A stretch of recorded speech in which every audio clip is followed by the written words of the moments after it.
Can I ask you about Juan Lillo? I hope I pronounced his name right. Juan Lillo. Okay. He obviously came in after Mikel left. You waited until the summer to bring him in. Could you just explain what your relationship is like with him, how it developed, and what he's brought to Manchester City? And also, what was it like when your Barcelona team beat Almeria 8-0 and he left the club? What was it like beating a former manager, a colleague and an inspiration in a game like that? How did you feel? As a friend of mine from a long time ago, finally we can work together. It was a dream, and now a dream come true.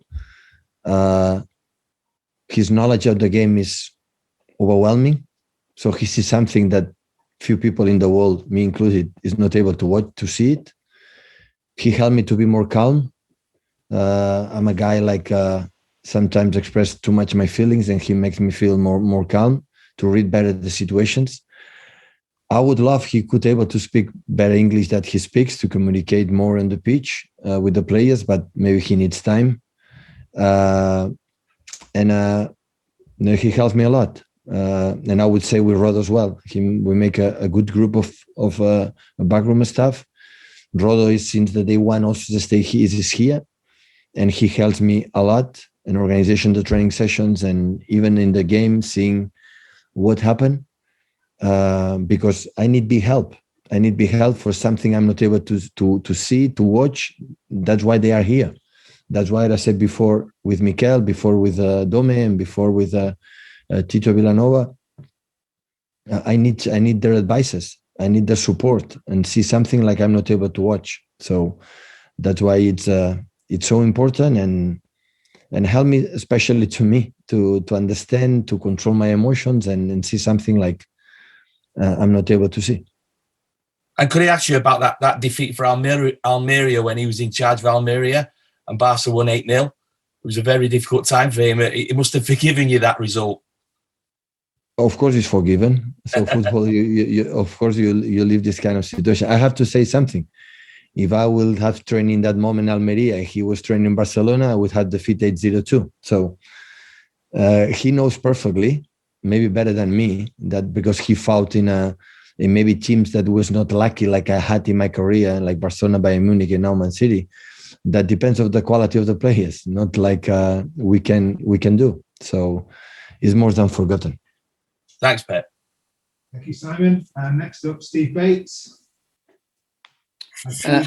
Good afternoon, Pep.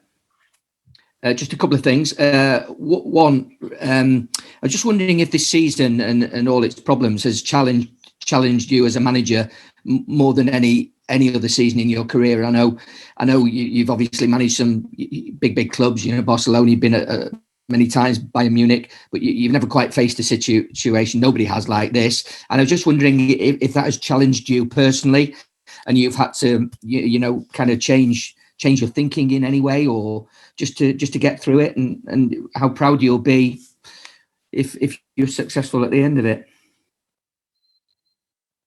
I would say that all the managers, all the clubs is a big challenge this season. So it's weird for everyone. So I'm surprised that in this uncertain moments, in certain periods for our lives, be consistent like we have been. I didn't expect it, honestly. So it's a surprise. That's why I said before. So losing in Anfield, we had been in 4 points. And 10 days later, we are in 16 points, specifically from Liverpool. So football can change and everything. And that's why I'm surprised for the quality for the team to be consistent, especially it's happened because Fernandinho and captains create an incredible mood on the team. They respect each other a lot.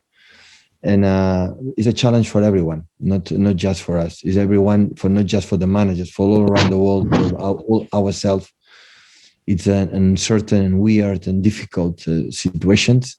That's why you have to be more patient. Juanma helps me a lot to be more patient, to be calm in the bad moments. So he said to me many times, it's going to change. Everyone is going to lose games. So be calm. Read what we have to do to get him better.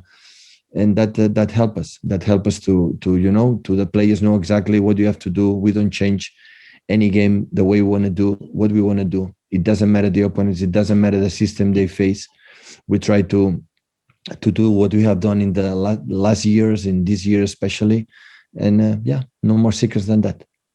And also, Pep, just finally from me, because your team plays at such a high level and has done not just this season for a few years, and this time of year is a time when maybe Cheeky is doing planning for the summer with you and the owners, and planning what you might do in the summer, because you have to plan ahead. Because the team is playing at such a high level, Pep, does that mean it's harder to bring new players in, because there's no point bringing a player who can only reach, is only as good as you've got? I presume you want to improve, so bringing somebody in, they have to be better, but that narrows down the pool of players to such a minute sort of percentage of players. So does it make it hard when your team plays this well to get new people in? What I believe, all the players that we have deserve to stay here for many years. The quality that they have is exceptional, so there's no doubt. But year by year, the situation is different, because there are players accept some roles and there are players don't accept it. It's not about the quality.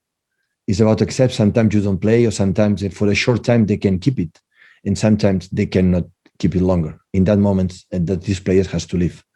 And that's why the players has to be removed, like this, the same with the managers, the same sometimes backroom staff. We had here physios and people who were delighted to have him, and they decide to move on to Liverpool, 2 of them. So situations happen. So for a short time, when we are all together involved, everyone's fine. But there are players, because for age, for the personality that they are, like the education that they have, for many reasons, they accept all the roles. And other ones, they don't accept it. And when they play, it's perfect, but they don't play, always is a problem with the team. And these players, they have to think, they have to reflect, they have to speak with their agents and with the club and decide the best for themselves, especially, and for the club as well. That's why next season, I don't know what's going to happen, because in certain moments involved for everything, but now, of course, is not the moment. I didn't think 1 second about that. In the right moment, that's why Cheeky it is. And at the end of the season, we are going to think about it, what is the best for the next seasons. Thank you, Steve. And Jonathan Northcroft. Hi, Pep. Hi. I'm just hoping you might be able to explain something for me first. I saw some numbers that suggest that your team is doing less pressing than before, but the pressing that you're doing is much more effective than ever. I just wondered if you could explain, as a coach, if this is a strategy, and is this part of what you said earlier about how you have to run, but run in the right moment? I didn't read I think the big data about the kilometers or we're doing more or less than the previous seasons. So like you said, Jonathan, so it's be effective when you run. You run, and you are not effective. The ball is quicker. The players, the opponents are better. And you can run like a marathoner. You will not take the ball. Like I am pretty sure you cannot take the ball if you make an endurance season, or you go 100% the actions, or you cannot take the ball. But we can talk about this a little bit. But we are more concerned. 80% or 90% of our talks is about keep the ball. It's about how you do with the ball, no without the ball. And without the ball, you have to do it. And tomorrow, for example, on Sunday, we have to be so precise, so correct, so brilliant, and so powerful mentally to take the ball, Arsenal. Because I think alongside with a few other teams, not much, is a team that can keep the ball better than the other ones. That's why we have to keep as much as possible. We have to run in the right moment, the right tempo as best as possible to keep the ball and try to let them run more than run behind them, knowing that is going to happen. But all the time we run to take the ball, to keep the ball as much as possible. So I never thought, or I never considered the players to put on the pitch just to follow the opponent. We have to do it when the opponent is better. But we do it this to keep the ball, to make the opponent run behind us, because what they decide to be a football players is to keep the ball, to play with the ball. And I want to come back to the amateur feeling that they enjoy playing football because there is the ball. Sometimes you have to run, but not like a main target as a team. Thanks, Pep. And I just want to go back to Juanma as well. I found it very interesting what you were saying about him. And I remember Rafa Benitez once saying that maybe the best coach in the league is someone who is in the 4th division. And we don't know. We always look at the top guys at the big clubs, but maybe never the guys who are doing an incredible job somewhere. Is he an example of that, that he maybe didn't do the big clubs, but actually has always been an incredible coach? Absolutely. So you have to say that Juanma, in the case of Juanma, he trained with a 22 or 20, I don't know, early age, 25, 26. He was already in first division in Spain. So he has a huge experience to train in the huge team in Colombia, for example, in a national team assistant coach from Chile. So have an incredible vast experience. But I completely agree.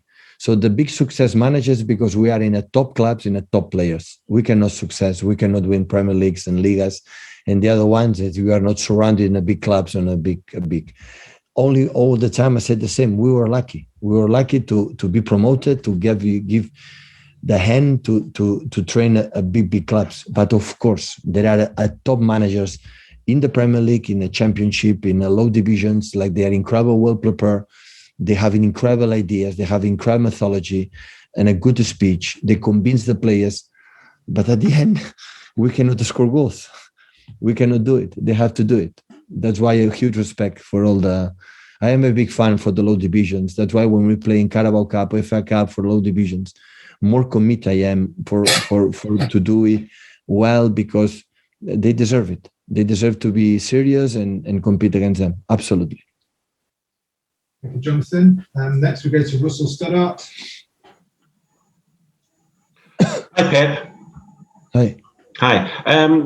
Watching that game against Everton in midweek, particularly the second half performance, which was so dominant and so good, and some of the performances recently, and comparing it to the 100-point season, is this is the form just now the best form that you've had since you came to City?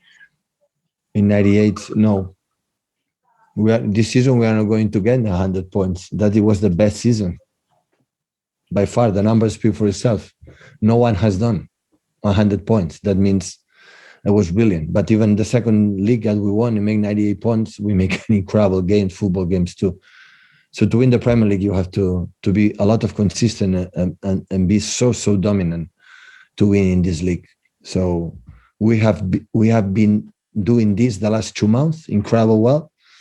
But that's it. In the springtime, no one is champion, and we are here to. At the end, we'll get the credit that honestly we deserve if we are champion. If don't, it's just a short part of the season. So the Premier League is not 2 months. Premier League is 10 months, and still we have 2 or 3 or 4 months still to play. Okay, guys. Last couple of questions. We've got one from Fred Caldera. Hi, Pep. We've always known the qualities of Fernandinho as a leader of the squad. I like your mustache, Fred. Oh, thank you very much. You are so attractive, sexy. Thank you very much. Yeah, it's just I used to have a beard, but now it's just a lockdown.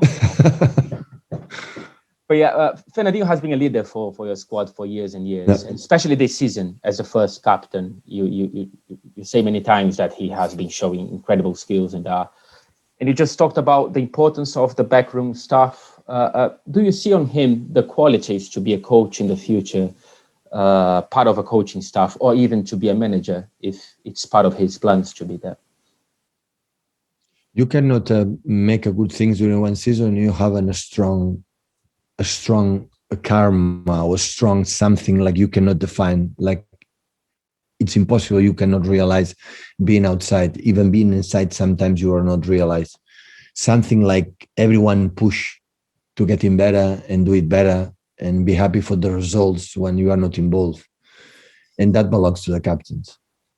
So Juanma said to Fernandinho, so the locker room and everything happen must be lit for you captains. We cannot be involved. So because at the end it will be a moment like if they take a penalty, a free kick, a decision must be made. If they are not used to take a decision to do what they have to do, and after that they will not take a good decision. They are wanting to do it. So that's why you have to. That's why Fernandinho was brilliant since the beginning. Was brilliant. on and off the pitch. Thank you. Okay, thank you, Fred. Jamie Jackson. Oh, hi, Pep. Is it a silly question to wonder if Kevin De Bruyne has a challenge to get back into the team? I mean, is it silly because this is Kevin De Bruyne, a brilliant player? I'm just thinking how well you're playing, how well Ilkey's playing. Does he face a bit of a challenge, or does he just sort of walk straight back in? Everyone has a challenge. Everyone, but we cannot forget this incredible run of games. Kevin was there. So we have not done these incredible things on 100 points, on 98 points without him. So he was there, part of there. But of course, it's a challenge. He has to play good. That is what we need. That is what I want. That's what he wants, and that's what we need. So, and the competition is so healthy. Today in this schedule, crazy schedule, at 11 games, 11 months, playing every 3 days. We don't have one long week since, 7 months, 8 months. And when finish the season, they go to the national teams. Everyone's for the European national team in summertime. And after 2-3 weeks later, come back again. And after 11 months again, every 3 days, and more games in the Champions League in the next seasons, and more everything.